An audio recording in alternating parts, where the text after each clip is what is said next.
It's not a huge building on Oakland's International Boulevard, but the Men of Valor Academy is credited with making monumental change in the lives of the men who enroll here.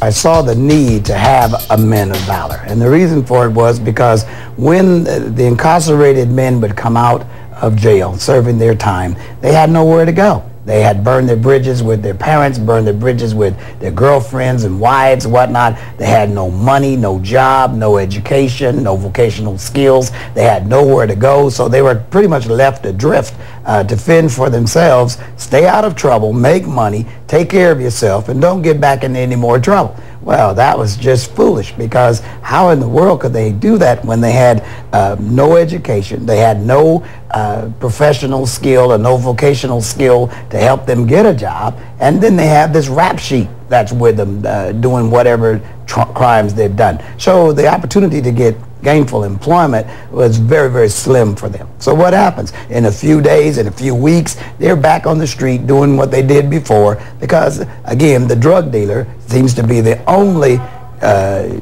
employer, shall I say, for inner city people, especially those that have been incarcerated and come back and forth. It's quick money, fast money, and you don't need an education too much to sell weed on the corner and whatnot. Of course, you don't have any benefits, and jail is very prevalent, and death is maybe also a part of the bag. But what else are you going to do when you can't get a job? So the Men of Valor comes to try to answer those like this, learning what you should have learned if you had a father in your home for 18 years. So we do in about 4.5 months what a father should have done in 18 years. We're teaching you how to be a man of valor.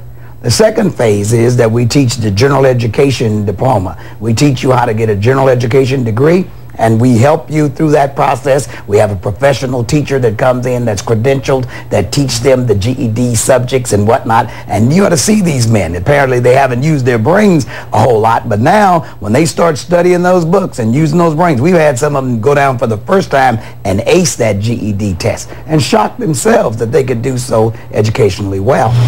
The third phase is our most important phase, I think, and that's the vocational skill phase, where they actually learn construction. They're learning how to use the tools. They're learning how to measure with tapes. They're learning how to saw, read blueprints. They're actually learning how to build homes. And with these skills, they're able now to go to contractors, and we help them through this process. We have an employment part of our Men of Valor Academy. They're able to go now and get jobs with contractors. Of course, I put a little pressure on the contractors to make sure they hire these men, give them a chance, and they're doing remarkably well. Men of Valor Academy's program philosophy is that by addressing the spiritual and the physical needs of men who have been in prison or are at risk for criminal activity, they help them construct the foundation for a successful life. That's part about it, which is really exciting. They're marrying the women that had their babies, and they're creating families now, which I know those children won't end up like that man did.